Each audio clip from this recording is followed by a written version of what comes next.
Bien, jóvenes, vamos en esta mañana a iniciar nuestra segunda unidad. Ya estamos en la semana 10, si no me equivoco.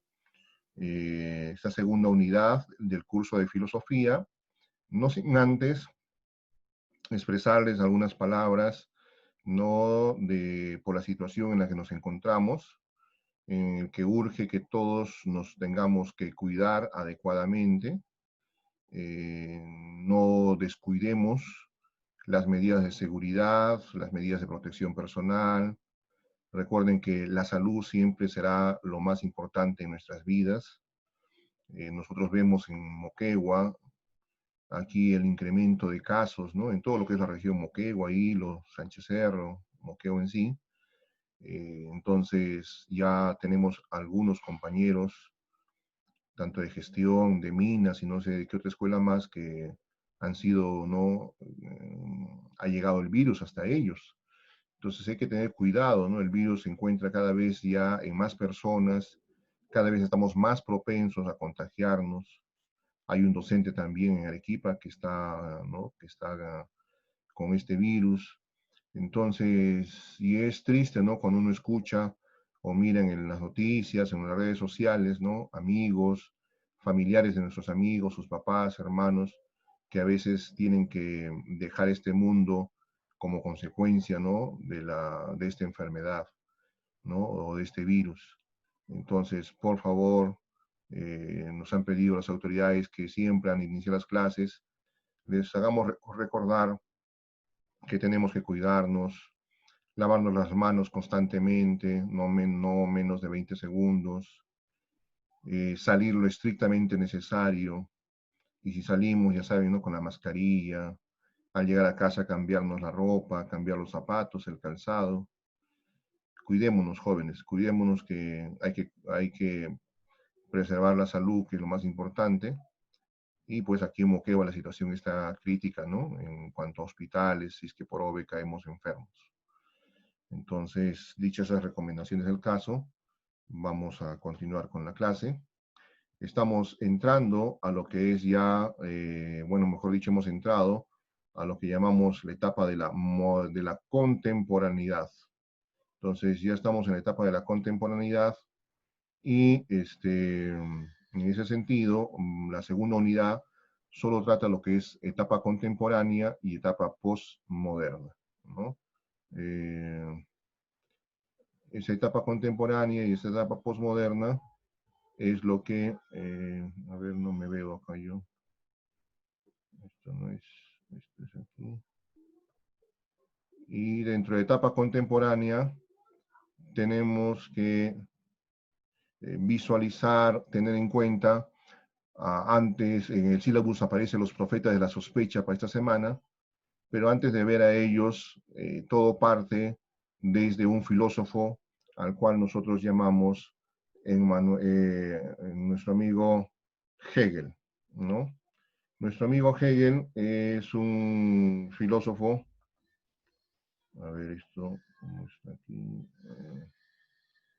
Un ratito. Uh, ya está, ahora sí. Bien, nuestro amigo Hegel nace allá por el año de 1770 a 1830, es un filósofo alemán. No olvidemos que los alemanes marcan un importante hito en cuanto a la filosofía, iniciado desde Kant, ¿no? Con la famosa revolución kantiana, hasta llegar a nuestro amigo Hegel. Hegel es el punto entonces culminante de la filosofía alemana. Hegel es un hombre de profundo dominio del saber, no domina el conocimiento como ninguna otra persona, y nos va a hablar pues de la famosa idea, esta idea que va a llegar a la expresión máxima, presenta al ser en su totalidad, y por eso su filosofía de Hegel se llama idealismo absoluto. Para Coplestone es autor, ¿no? De Enciclopedia de Filosofía. Hegel dice es quien cierra las puertas de la modernidad y abre las puertas de la contemporaneidad. Entonces, con Hegel iniciamos esta etapa contemporánea, que ya son las dos últimas que vamos a ver.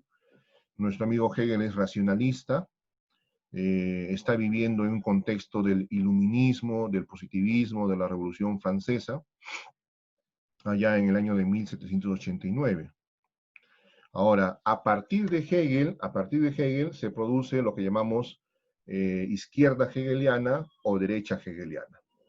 La derecha hegeliana irá en la idea del espíritu, de la idea, y en cambio la izquierda transformará ese espíritu en únicamente materia, ¿no? La izquierda hegeliana dice que la grandeza del espíritu la cambiará por la realidad concreta de la materia.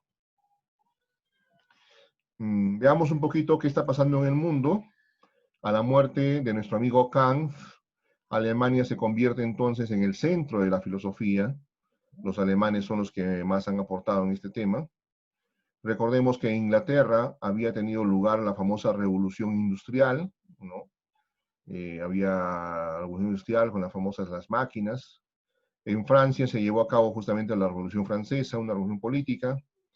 Y Alemania está con las condiciones económicas, políticas, un poco atrasadas, un tanto atrasadas, y es ahí donde se da esta revolución filosófica conocida con el nombre de idealismo alemán, idealismo que empezó con Kant y su máximo exponente es Hegel, ¿no?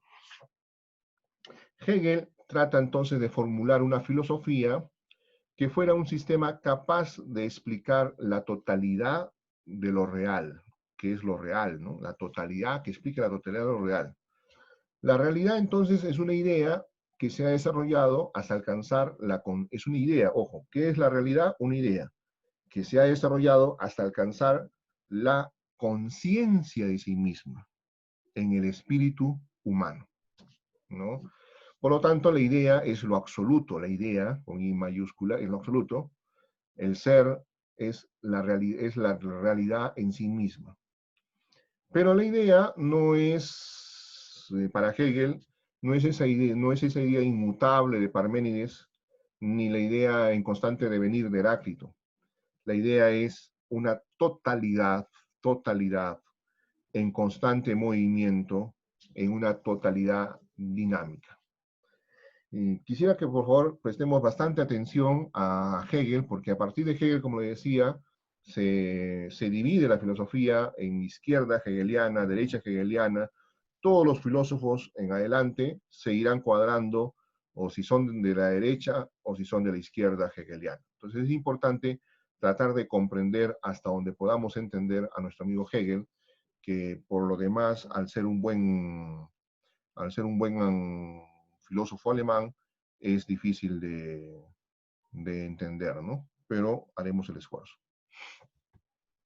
Entonces, cuando hablamos de un constante devenir, hablamos de una dialéctica.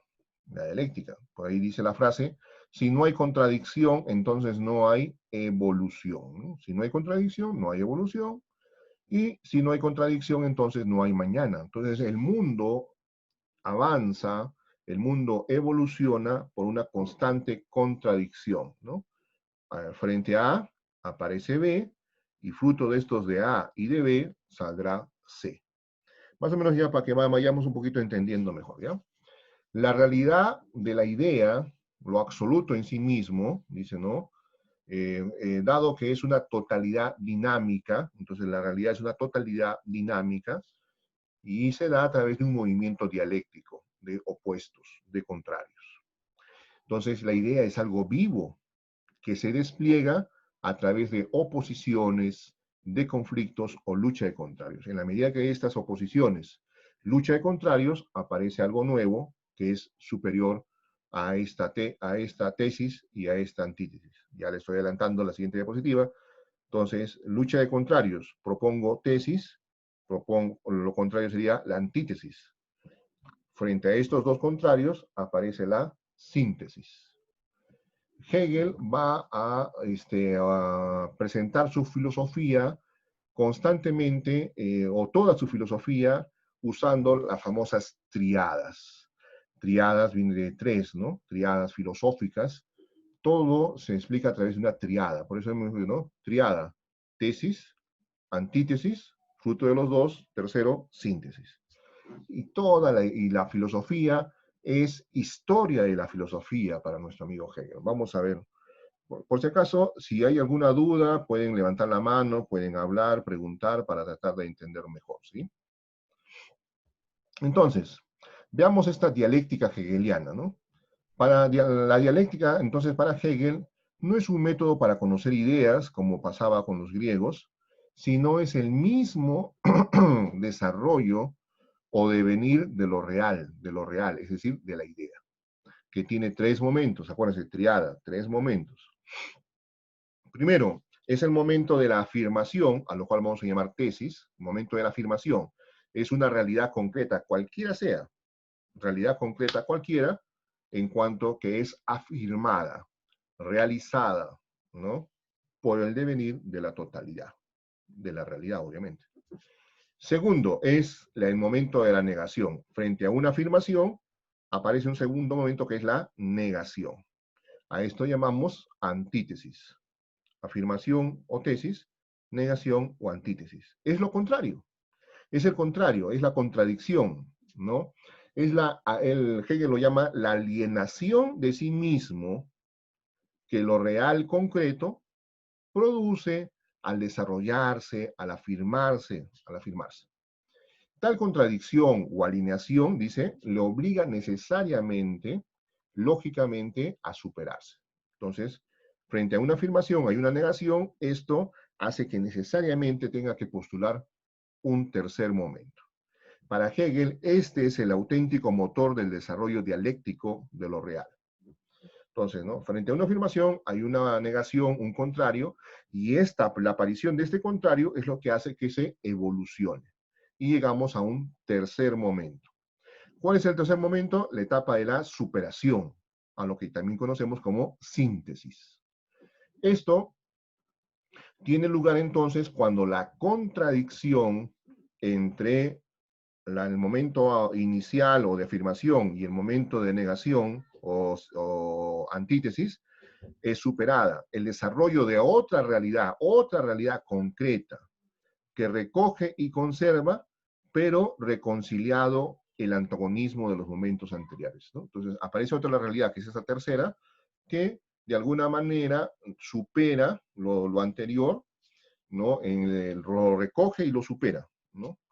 El momento de la superación entonces se convierte a su vez en afirmación. Esta síntesis luego será nuevamente, por esta cuestión dialéctica de devenir, pasará a ser tesis de otro aspecto, ¿no?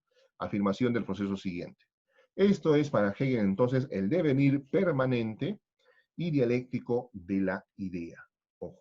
Entonces, la dialéctica hegeliana explica el proceso de toda la historia de la filosofía a través de tres momentos, que son la afirmación, tesis, la negación, antítesis, y la superación, síntesis. Es a través de esta triada, triada, en que se desarrolla todo el devenir permanente y dialéctico de la idea. A ver, entendamos ese grafiquito que hemos puesto allí.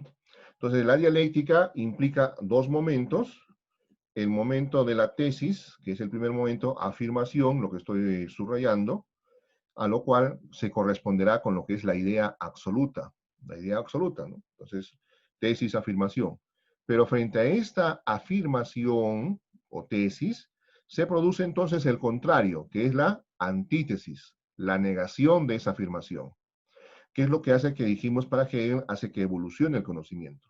Por lo tanto, si aquí era idea absoluta, frente a la idea absoluta, el contrario es la naturaleza. La naturaleza. Y fruto de estos dos momentos, de la afirmación, la negación, o de la tesis y de la antítesis, aparece un tercer momento que llamamos síntesis, que es la negación de esta negación. Por lo tanto, ya no será idea absoluta ni solo naturaleza, sino será la conciencia humana. La conciencia humana. Recoge y supera estas dos primeras versiones, estos dos primeros momentos. Sigamos. Ahora, aquí lo tenemos más explicadito. Así como pasa esto con la idea, también pasa con el espíritu, ¿no? Idea absoluta, naturaleza, conciencia humana, dijimos, ¿no? Ahora vamos a ver con el espíritu. El espíritu a su vez se desarrolla, siempre todo en Hegel será a través de tres, ¿no? Triada. Tres. El primero es el estado inicial, estado, ¿no?, de negación y finalmente la superación. Veamos entonces el estado inicial, espíritu subjetivo. Espíritu subjetivo. Dice, es la subjetividad o la conciencia humana individual. Entonces, ¿quién tiene que estudiar la subjetividad? ¿Quién tiene que estudiar la conciencia humana individual?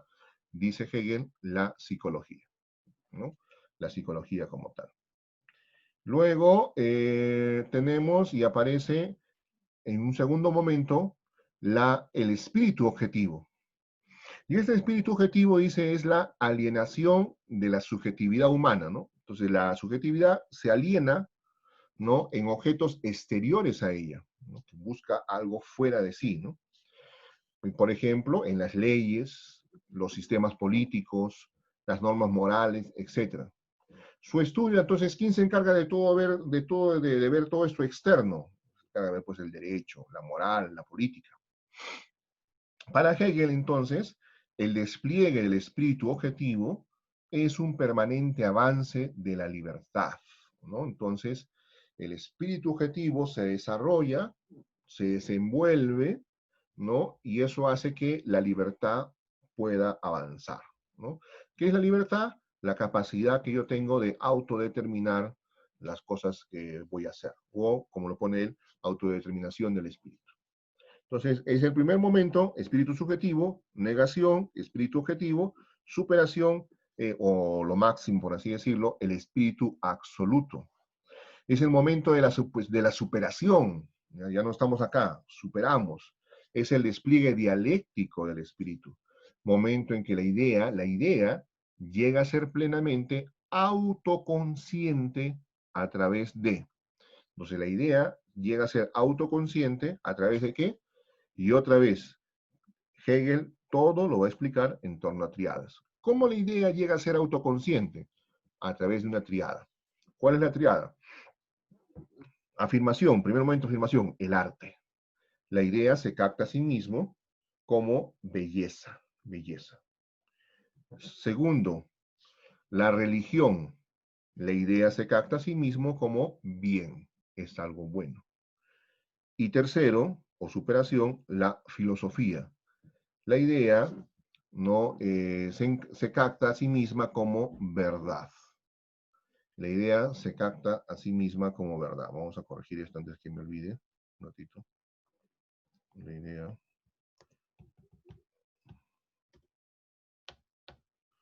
se capta a sí mismo como verdad. Ya.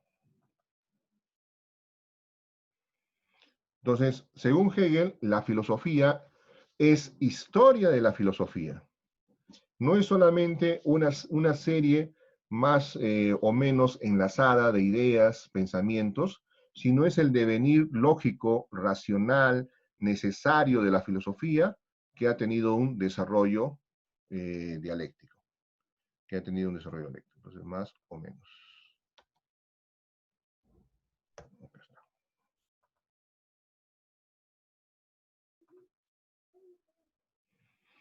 Y nuevamente la triada. Explicamos, afirmación, esa historia de la filosofía tiene una, ¿no?, se explica a través de una triada.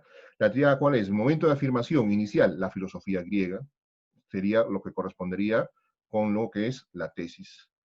Negación sería entonces, ¿quién negó todo lo de la filosofía griega? Dice, no, la filosofía medieval sería entonces la antítesis.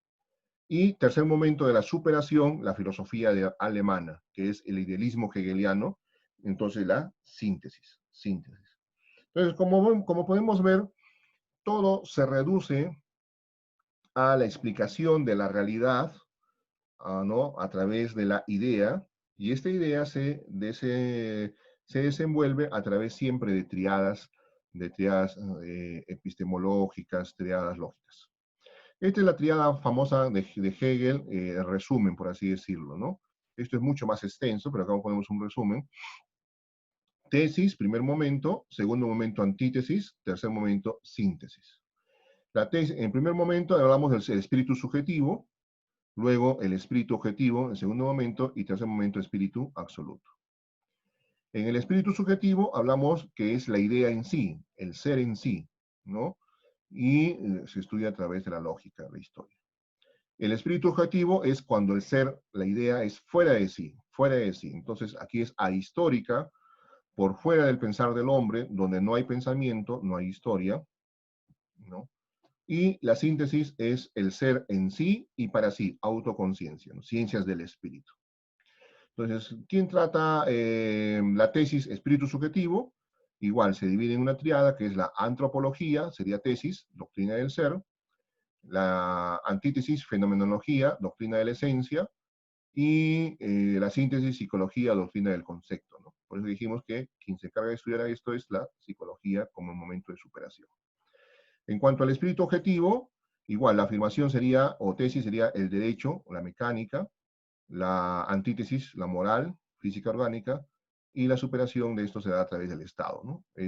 Por eso dice que no es histórica, es fuera del pensar del hombre, el Estado, ¿no? Es una realidad aparte. Y en cuanto a la síntesis, espíritu absoluto, igual se da a través de tres momentos, ¿no? La tesis sería el arte, la antítesis la religión y la síntesis la filosofía. Entonces, como podemos ver, el idealismo hegeliano postula que la sociedad humana se acerca al ideal, ¿no? Se acerca al ideal. La idea absoluta mediante una larga sucesión dialéctica, en la cual cada solución, llamamos síntesis, la síntesis de la solución, de la tensión entre la afirmación y la negación, entre los dos primeros momentos, tesis y antítesis, que son los opuestos, a su vez va a ser la tesis de un siguiente proceso dialéctico. ¿Hasta cuándo se sucederá esto, no? Tesis, antítesis, síntesis. Esta síntesis luego será la tesis de otro proceso, antítesis, síntesis, y así sucesivamente. ¿Cuándo tendrá un término este proceso? Hasta que no queden más oposiciones por ser resueltas. Ahí terminará el proceso. Entonces, es lo que más o menos nos explica Hegel sobre la explicación que tiene para poder entender la realidad, no, que no es más que el devenir de la idea, y de la idea entendida como un espíritu absoluto que atraviesa toda la historia, que hace la historia, que explica la historia. Fruto de Hegel, tenemos lo que le decía al comienzo de la clase, los seguidores de Hegel, que hacen parte de la derecha hegeliana, y los seguidores de Hegel que hacen parte de la izquierda hegeliana. Los de la derecha hegeliana son autores que continúan el desarrollo en la idea de Hegel, priorizando el espíritu, priorizando la idea. Pero los de la izquierda hegeliana son aquellos autores de la filosofía que, no obstante, están de acuerdo con Hegel en el sentido que la historia evoluciona a través de esta superación de la afirmación por la negación y la síntesis, pero rechazan el idealismo de este, porque Hegel concluía en el espíritu absoluto, la idea absoluta. Ellos más bien dicen, no, la superación no es la idea absoluta o el espíritu absoluto, sino que la superación es la materia. La materia. Entonces, fíjense, ¿no? A partir de Hegel, derecha hegeliana sigue en la línea del espíritu absoluto, la idea, se prioriza, ¿no? El espíritu absoluto, la idea. Y los de la izquierda hegeliana siguen, ¿no? El método de Hegel, pero priorizan a la materia, no a la idea, no al espíritu. A estos señores seguidores de Hegel, de la izquierda hegeliana, es a quien nosotros le damos el nombre de profetas de la sospecha. ¿Y por qué le decimos profetas de la sospecha? Porque precisamente son personas que nos hacen dudar de las cosas, de nuestras más, llamémoslo así, ¿no? Creencias, de nuestras más elevadas creencias, como es la idea de Dios, ¿no? Entonces, seguidores de Hegel son pues Ludwig Feuerbach, son Karl Marx, que es el que están viendo al costado de Hegel, ¿no? Seguidores de Hegel es ese señor cabezón, como ustedes ven acá, frentón y barbudo, es Karl Marx, Nietzsche, Freud, entre otros, ¿no? Son los seguidores de Hegel. Nosotros vamos a analizar brevemente a los cuatro que he mencionado de la izquierda hegeliana para también tener una visión completa, ¿no? Luego, en el desarrollo, iremos viendo en la posmodernidad personas que seguirán la derecha hegeliana y otros que seguirán la izquierda hegeliana. En esa etapa miraremos más que todo a estos de los de la izquierda hegeliana. El primero de ellos, a ver, antes de que siga hablando, más o menos, ¿se entiende, jóvenes? ¿Están allí en primer lugar o ya se durmieron? Sí, docente, se entiende. Ok, Sí, sí, profesor, se entiende. ya, muchas gracias. Entonces, a este primer filósofo que llamamos, que es del seguidor de la izquierda hegeliana, entonces es Ludwig Feuerbach, 1804-1872, verán que ya estamos ya terminando el siglo XIX, ya estamos próximos al siglo XX, XXI, estamos más cercanos a nuestras épocas. ¿Qué es lo que afirma Feuerbach? Al igual como todo seguidor de la izquierda hegeliana, no va a priorizar el espíritu, sino la materia. Por tanto, dice, el hombre es antes que nada un ser material, ¿no? Material, ojo. Un cuerpo más, dice, un cuerpo más de la naturaleza, y no un espíritu, como había dicho Hegel, ¿no? Hegel concluía finalmente, ¿no? Él, si bien no afirmaba la existencia de Dios, pero al dejar dentro del campo del espíritu de la idea, había posibilidad de encajar a Dios. Pero aquí ya no hay, ¿no? Porque acá simplemente se dice, no, no hay espíritu, lo que predomina es el cuerpo. La parte espiritual del ser humano, entonces, dice, está determinada por su constitución físico-material, para Feuerbach. Entonces, aquí es la definición materialista del hombre, que luego Marx tomará y va a profundizar desde el punto de vista económico, ¿no? En las famosas relaciones de poder, ¿no? En campo económico. Luego, Feuerbach tiene su principal obra que se llama La esencia del cristianismo, escrita más o menos en 1841. En esta esencia del cristianismo, nuestro amigo Feuerbach critica a la religión en sí, ¿no? ¿Cuál es la religión que en ese entonces está dominando, por llamarlo de una forma? Es la religión católica, obviamente, ¿no? Entonces hace una crítica a la religión, ¿no? Pero más que católica, a todo sistema religioso, ¿no? Porque en el fondo, si la católica te busca un sentido de unirte a Dios, sea la protestante o sea la islámica, igual te buscas en unirte a un Dios. Entonces, hace una crítica de la religión en general, ¿no? O sea, católica, no católica, protestante o cualquier otra religión. ¿Por qué? Porque para él no hay esa realidad espiritual, solo existe la realidad material. Entonces, afirma que el hombre se encuentra alienado, dice, en la religión. ¿Qué hago yo cuando me encuentro alineado en la religión? Es decir, ¿no? Alineado quiere decir que no somos nosotros, ¿no? Que adoptamos otra cosa. Fuera de sí. Dice, el hombre se encuentra fuera de sí, porque incluso dice, ha llegado, según el pensamiento de Feuerbach, ha llegado a otorgar, a darle existencia real, ¿a quién? A un ser divino, ¿no? Adora a un ser divino. Ese ser divino, dice, es el mismo hombre quien se lo ha creado. Dice, el mismo hombre ha creado ese ser divino y todo lo que el hombre es incapaz de hacer, todo lo que el ser humano es incapaz de hacer, hombre, hombre, mujer, ¿no? Todo lo que el ser humano es incapaz de hacer, se lo atribuye entonces a ese ser que en el fondo él mismo ha creado, es lo que nos dice Feuerbach. Todas las cualidades que yo quisiera tener, mis anhelos de justicia, felicidad, perfección, inmortalidad, todo eso se lo he dado a él, porque yo me siento incapaz de hacerlo. Entonces, cuando decimos, ¿no? Yahvé, Jehová, Alá, o el nombre que sea, es omnipotente, es omnisciente, es todopoderoso, etcétera, etcétera, etcétera. Dice, todas esas cosas son las que nosotros deseamos y nosotros lo podemos hacer, pero como nos sentimos cortos de hacerlo, se lo hemos dado a otro ser, para que Él represente todo eso. Él es el justo, yo no. Él es la felicidad plena, yo no la puedo tener. Él es la perfección total, yo soy imperfecto.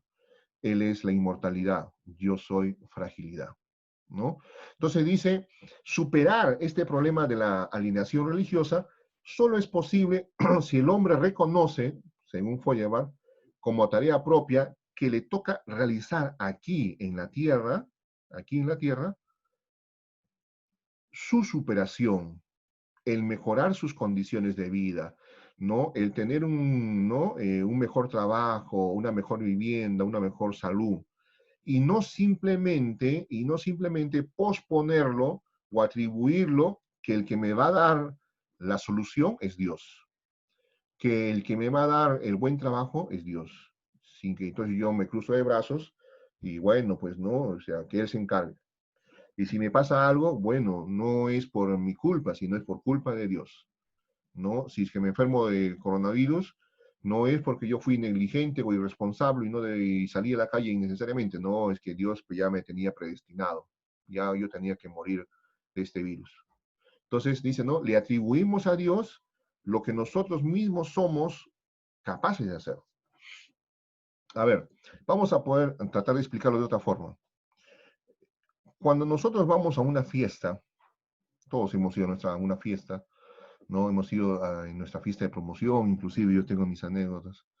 Vamos a una fiesta y normalmente se hacen a un lado el grupo de las mujeres y se hacen a otro lado el grupo de los hombres. Normalmente, ¿no? No sé si ahora ya habrá cambiado. Y siempre tenemos, ¿no? En el colegio, en la universidad, cuando decíamos, ¿no? Una persona que nos llama la atención. Y el hombre está aquí y le llama la atención una señorita que está al frente. Y el hombre dice, no, ay, quiero sacarla a bailar, ¿no? Para hacer conversación, para, ¿no? Iniciar una bonita amistad, ¿no? Mira qué bonita la señorita, ¿no? Quién sabe qué pueda pasar después, dice, ¿no? Quién sabe si sea mi enamorada, decimos, ¿no?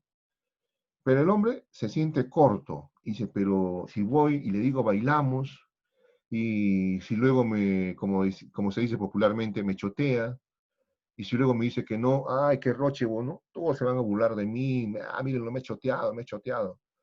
Y ese miedo al fracaso, a que me digan que no, hacen que yo me cohíba y no me atreva a sacarla a bailar.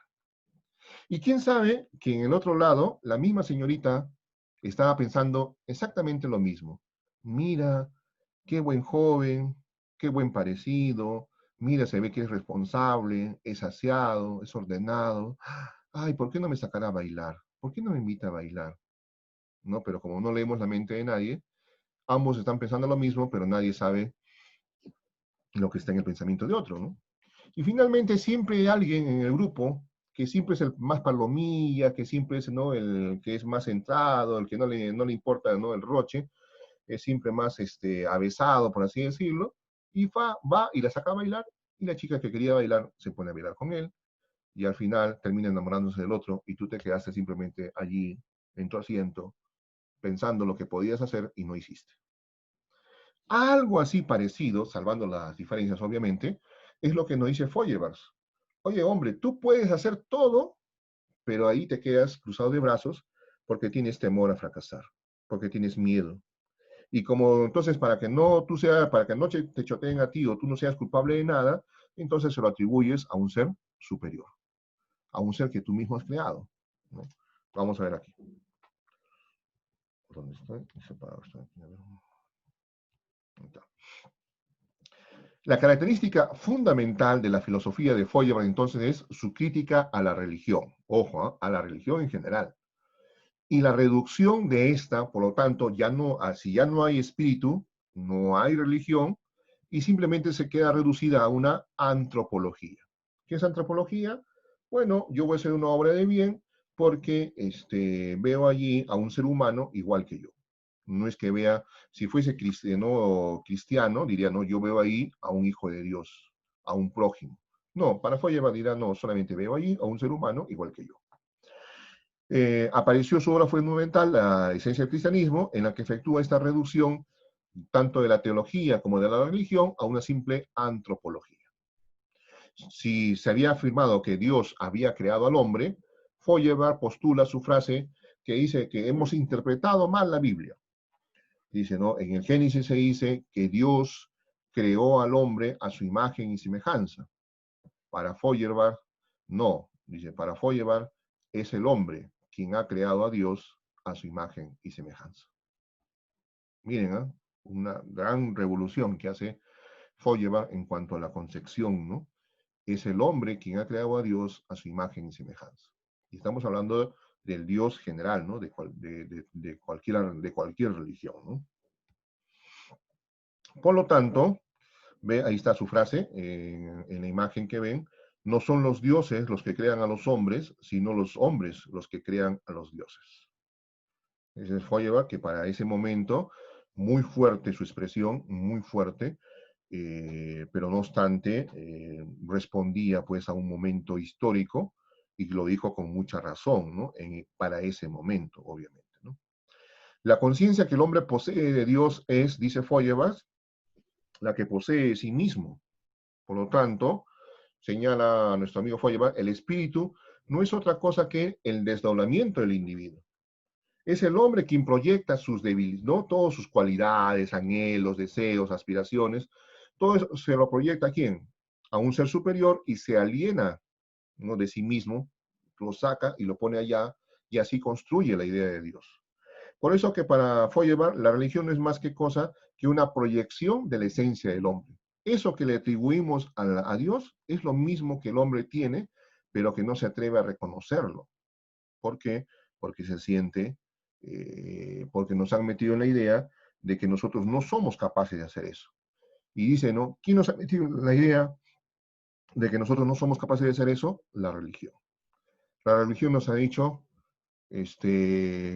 como dice en la Biblia, dichosos los que sufren en este mundo, porque serán consolados allá en el cielo. Bienaventurados los pobres aquí, porque en el cielo tendrán riquezas. Entonces el hombre se siente imposibilitado, se siente pues que él no puede hacer nada y que simplemente se tiene que conformar que cuando llegue al cielo, entonces allí sí será feliz, allí sí tendrá riqueza, allí dice, no, dichosos los que lloran porque serán consolados. ¿Dónde? Allá en el cielo, en el reino de los cielos. Entonces lo que él dice justamente es eso, ¿no? Es una crítica a esa forma de pensar, a esa forma de transmitir la idea de un Dios que no quiere mi felicidad aquí, ahora, sino en un supuesto cielo, que no sabemos si exista o no exista. Por lo tanto, Feuerbach dice, lo único verdaderamente divino, lo únicamente absoluto, dice, es el hombre en sí mismo. Y no como individuo, sino como la especie, ¿no? El ser humano. Y por eso, la verdadera religión, para nuestro amigo Feuerbach, está constituida por las relaciones sociales. Yo veo otro ser humano igual que yo y yo te trato de ayudar.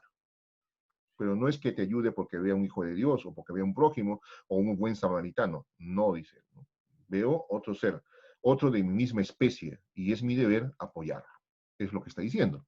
Entonces, en lugar de una moral basada en el amor a Dios, Feuerbach hace una moral basada en amor al ser humano. Te ayudo porque eres otro ser humano igual que yo. De esta forma, con la reducción de la religión a antropología, entonces, ¿no? Parte de un análisis, a partir de un análisis materialista, se sustentó una filosofía de ¿qué? De la inmanencia. ¿Qué es inmanencia? Lo que está aquí. Ya no hay trascendencia. ¿Trascendencia qué era? Era el cielo, el purgatorio, el infierno, no sé, cualquiera de esas cosas más allá, ¿no? Más allá de lo físico. Inmanencia es únicamente existe lo que está aquí, ¿no? Criticó la ilusión entonces de una trascendencia sobrehumana, sobrenatural, y más bien preparó lo que él consideró una filosofía futura, ¿no? Las bases de una filosofía futura. Marx y Engels luego van a discrepar un poquito de nuestro amigo Feuerbach, no en el sentido que están en oposición, ¿no? A su postulado, están de acuerdo que no hay espíritu, están de acuerdo en que es, ¿cómo se llama? La materia es lo importante, de que es filosofía, religión, teología, se debe reducir a una antropología, pero dice, no, hasta ahí Feuerbach dio un gran paso, pero se quedó, no solucionó el problema, porque sigue habiendo injusticia, sigue habiendo desigualdades económicas, sociales, por lo tanto, simplemente ¿qué ha hecho? Ha hecho que despierte, ha hecho que abra los ojos y caramba, no debo de esperar conseguir en el cielo lo que puedo conseguir aquí, pero no, hasta ahí se quedó. Luego vendrá Mars, ¿no? Vendrán los de la otra línea un poco más radical y dirán, pues no, ahora tenemos que hacer ¿qué cosa? Lucha de clases. Mars, ¿no? Ahora tenemos que hacer el proletariado al poder. Tenemos que hacer inversión de las cosas, redistribución de la riqueza. Entonces ya serán mucho más radicales en su postura, pero eso ya lo miraremos la siguiente clase. Hasta allí, ¿alguna pregunta, jóvenes?